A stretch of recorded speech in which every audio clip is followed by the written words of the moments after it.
Welcome to quality conceptual. Friends, आज हम discuss करेंगे पेरेटो चार्ट के बारे में और ये जानेंगे कि सबसे पहले पेरेटो प्रिंसिपल को किसने इंट्रोड्यूस किया और मैन्युफैक्चरिंग इंडस्ट्री में पेरेटो प्रिंसिपल को हमारे प्रॉब्लम सॉल्विंग के लिए हम किस तरह से यूज करते हैं। तो सबसे पहले हम जान लेते हैं कि पेरेटो प्रिंसिपल को फ्रेंड्स सबसे पहले इसको इंट्रोड्यूस किया एक इटली के इकोनॉमिस्ट थे विल्फ्रेड पेरेटो, जिन्होंने वेल्थ डिस्ट्रीब्यूशन के लिए इस प्रिंसिपल को हमें समझाया। उन्होंने बताया कि इटली में जो टोटल वेल्थ थी, वो जो मैक्सिमम जो वेल्थ थी 80% जो वेल्थ का जो प्रोपोर्शन था वो केवल 20% लोगों के पास था।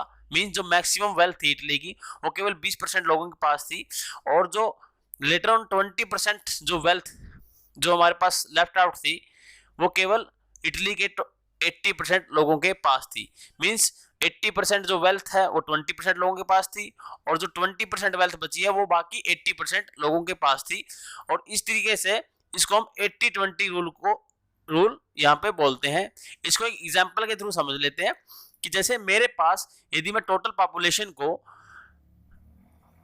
यहाँ पे 10 नोट से रिप्रेजेंट करता हूँ और टोटल वेल्थ को मैं यहाँ पे 1 लाख डॉलर से रिप्रेजेंट करता हूँ, तो अकॉर्डिंग टू पेरेटो प्रिंसिपल जो 80% जो वेल्थ है वो केवल 20% लोगों के पास थी, मींस 2% आउट ऑफ 10, और जो 20% हमारे पास वेल्थ बची वो 80% लोगों के पास थी। इसमें बेसिकली दो इंपॉर्टेंट टर्म्स हैं जो हमारे यहाँ यूज होती हैं, वो है वाइटल फ्यू और यूजफुल मैनी या ट्रिवियल मैनी। वाइटल फ्यू का मतलब क्या है फ्रेंड्स? वाइटल फ्यू होता है फ्यू कॉन्ट्रीब्यूशंस, मींस जिनका जो क्वांटिटी में बहुत कम है बट उनका जो इफेक्ट है वो बहुत ज्यादा है। फ्यू कंट्रीब्यूशन है which account for bulk effect, means यहाँ पे इनका कंट्रीब्यूशन कितना है? वेरी स्मॉल, केवल 20% है, बट इफेक्ट कितना इनके पास? 80% ऑफ यहाँ पे वेल्थ है। सेम यूजफुल मैनी मींस कि वो क्या, उनकी क्वांटिटी ज्यादा है बट उनका कंट्रीब्यूशन वेरी लो है, which is account for small proportion, means यहाँ पे 80% ऑफ पॉपुलेशन है बट उनका कंट्रीब्यूशन कितना है कि उनके पास केवल 20% ही यहाँ पे वेल्थ अवेलेबल है। तो मींस वाइटल फ्यू जो क्वांटिटी में कम है और जिनका कंट्रीब्यूशन ज्यादा है। यूजफुल मैनी और ट्रिवियल मैनी मींस उनका जिनका प्रोपोर्शन बहुत ज्यादा है बट वो जो बल्क ऑफ इफेक्ट है वो बहुत ही स्मॉल क्वांटिटी में उनका है, तो उनको बोलते हैं ट्रिवियल मैनी।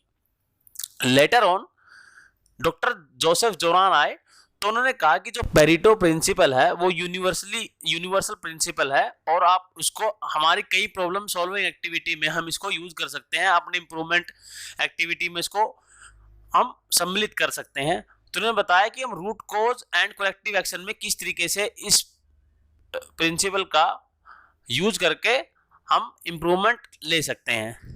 तो जैसे कि हमारी जो मैन्युफैक्चरिंग इंडस्ट्री में है उसमें हम डेली बेसिस बहुत से चैलेंजेस और पेन एरिया हम फील करते हैं, चैलेंजेस फेस करते हैं, जैसे कि हमारी क्वालिटी कॉस्ट का बढ़ना, defects, rework, return, customer complaint.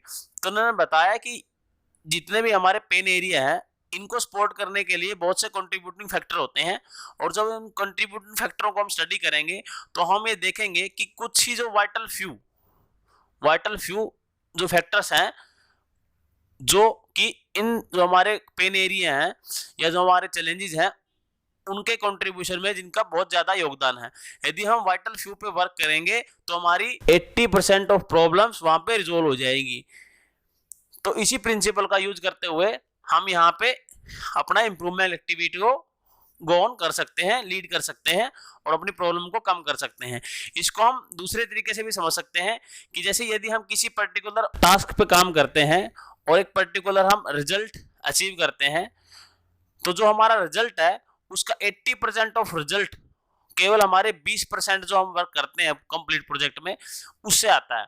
बाकी जो हमारा 20% ऑफ रिजल्ट है वो हमारे 80% ऑफ वर्क से आता है। तो मींस 20% ऑफ वाइटल फ्यू वाला जो हमारा वर्क है वो हमारे 80% ऑफ वर्क के लिए यहाँ पे जिम्मेवार है। इसको हम इस तरीके से भी समझ सकते हैं कि जो हमारे 80% ऑफ इफेक्ट है, 80% ऑफ डिफेक्ट है या अबनॉर्मलिटी है, वो हमारे 20% ऑफ कॉजेज की फ्रेंड्स वजह से वहां पे हमें ऑब्जर्व होती है।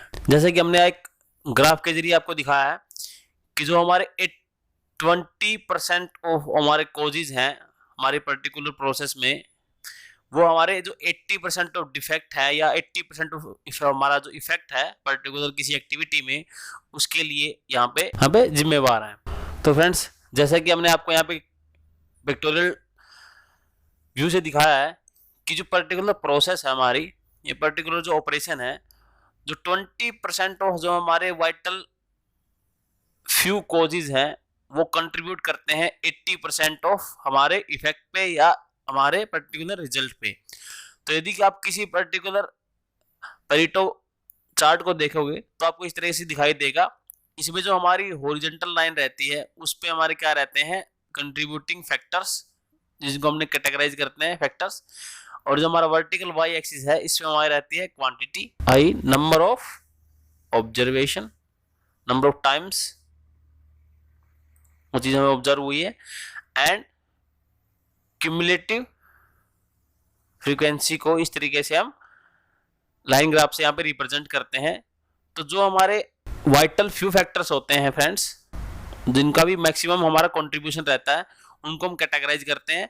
और ट्रिवियल मैनी, जो ये हमारे ट्रिवियल मैनी फैक्टर्स हैं और ये हमारे वाइटल फ्यू फैक्टर्स हैं। तो हम इस वाइटल फ्यू फैक्टर पे काम करते हैं, तो जिससे क्या होता है कि जो हमारे पर्टिकुलर जो हमारी 80% या मोर देन 80% जो हमारी प्रॉब्लम है अनदर, वो रिजोल्व हो जाती हैं।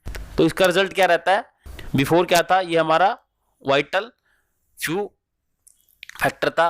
जब हमने अपनी इंप्रूवमेंट एक्टिविटी करी, वाइटल फ्यू फैक्टर पे हमने काम किया, तो क्या हुआ, वाइटल फ्यू कहाँ चला गया, ट्रिवियल मैनी पे चला गया। और जो ये हमारा ट्रिवियल मैनी फैक्टर था, ये वाइटल फ्यू की हमारी कैटेगरी में फ्रेंड्स ये आ गया।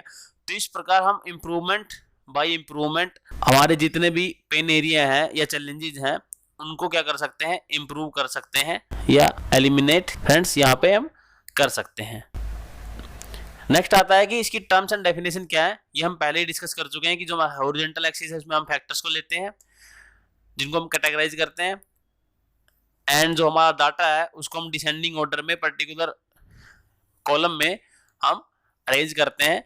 जो वर्टिकल एक्सिस हमारी क्वांटिटी को डिफाइन करती है, और यह हमारी जो लाइन है ये हमारी क्यूमुलेटिव फ्रीक्वेंसी को यहाँ पे डिफाइन करती है। क्यूमुलेटिव फ्रीक्वेंसी फ्रेंड्स क्या होता है, ये होता है running sum of frequency from starting to end frequency. इसका क्या मतलब है, इसको हम थोड़ा जान लेते हैं।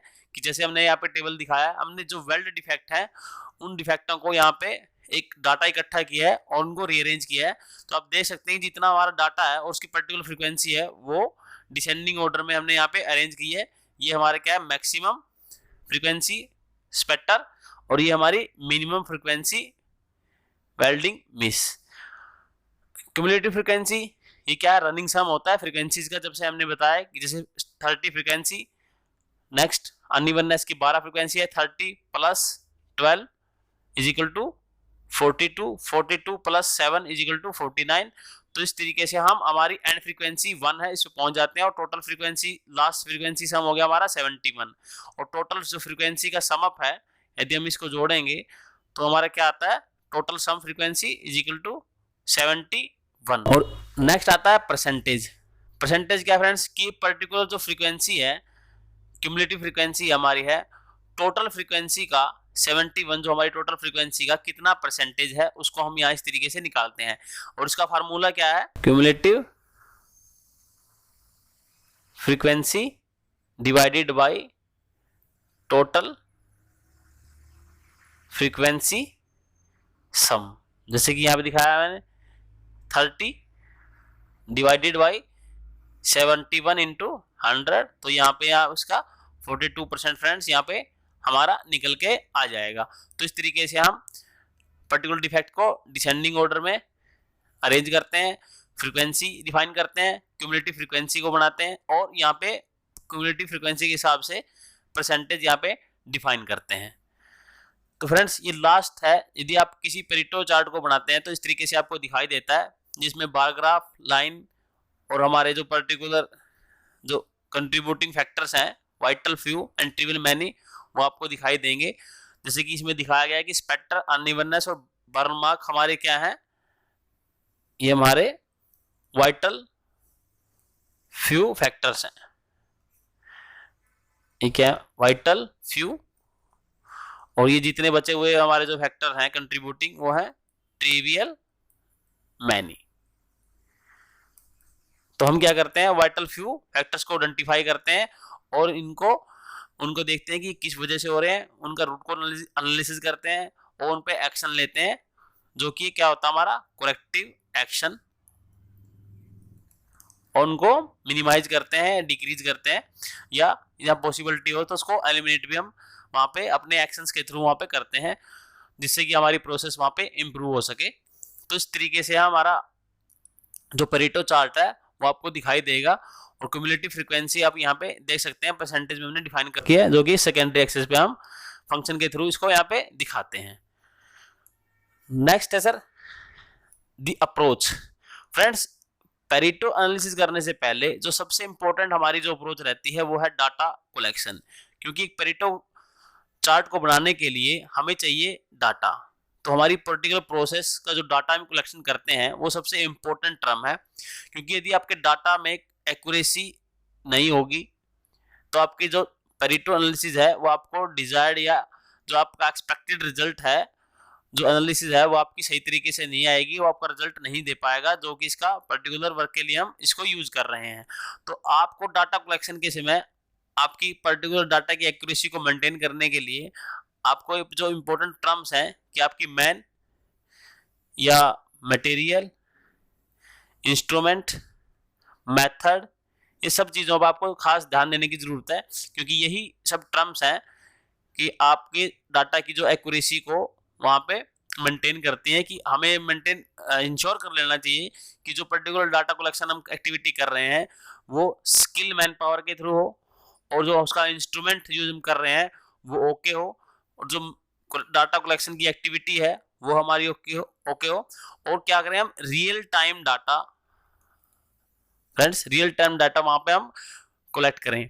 और सेम पर्टिकुलर डाटा कलेक्शन के बाद हम आते हैं पेरेटो एनालिसिस पे। हम अपने पर्टिकुलर डाटा को क्या करते हैं, पेरेटो एनालिसिस करते हैं, वहां पे उस डाटा को रो एंड टेबल में अरेंज करके पेरेटोग्राफ जो हमारा चार्ट है वो हम बनाते हैं, और उसमें हम आइडेंटिफाई करते हैं कि जो हमारे वाइटल फ्यू और जो ट्रिवियल मैनी जो हमारे फैक्टर है उनको आइडेंटिफाई करके उनके रूट कोड को आइडेंटिफाई करते हैं वाइटल फ्यू के, और उन पे एक्शन लेते हैं, और इम्प्रूवमेंट बाय इम्प्रूवमेंट अपनी एक्टिविटी को हम कंटिन्यू रखते हैं जब तक कि हमारी प्रोसेस इंप्रूव ना हो जाए। तो इस तरीके से पेरेटो एनालिसिस हमारी प्रोसेस की अब नॉर्मलिटी या प्रोसेस को इम्प्रूवमेंट में हमारी हेल्प करता है। और ये जो पर्टिकुलर एक्शन रहता है फ्रेंड्स, जो वाइटल फ्यू पे हम वर्क करते हैं, वाइटल फ्यू को ठीक करने के लिए, मिनिमाइज करने के लिए, डिक्रीज करने के लिए, उसको बोलते हैं फ्रेंड्स हम करेक्टिव एक्शन, क्योंकि वो चीज़ें हो चुकी होती है तो हम उस पर करेक्टिव एक्शन यहाँ पे लेते हैं। तो आई होप फ्रेंड्स इस तरीके से इस अप्रोच को आप यूज करके अपने पेरेटो एनालिसिस स्टडी को काफ़ी इफेक्टिव बना सकते हैं। तो फ्रेंड्स आई होप आपको पेरेटो जो चार्ट है उसके बारे में जो हमारी बेसिक इन्फॉर्मेशन है वो आपको समझ में आ गई होगी। हमारी नेक्स्ट वीडियो हम डिस्कस करेंगे कि पेरेटो चार्ट को हम एक्सेल में कैसे बनाते हैं। बेसिकली आज के डेली रूटीन में जो हमारे सारे जितने भी वर्क होते हैं वो हम एक्सेल में ही करते हैं। तो हम नेक्स्ट वीडियो सेशन में एक्सेल की सीट के थ्रू आपको डिस्कस करेंगे कि पेरेटो एनालिसिस में हम डाटा को किस तरीके से कैटेगराइज करते हैं, किस तरीके से उसको डिसेंडिंग ऑर्डर में हम अरेंज करते हैं, और ग्राफ को हम किस तरीके से वहां पे हम बनाते हैं, और एक्शन हम हमारे वाइटल फ्यू ट्रिवियल मैनी के किस तरीके से वहां पे निर्धारित करते हैं। तो फ्रेंड्स मिलते हैं आपसे हमारे नेक्स्ट लर्निंग सेशन में, तब तक के लिए धन्यवाद।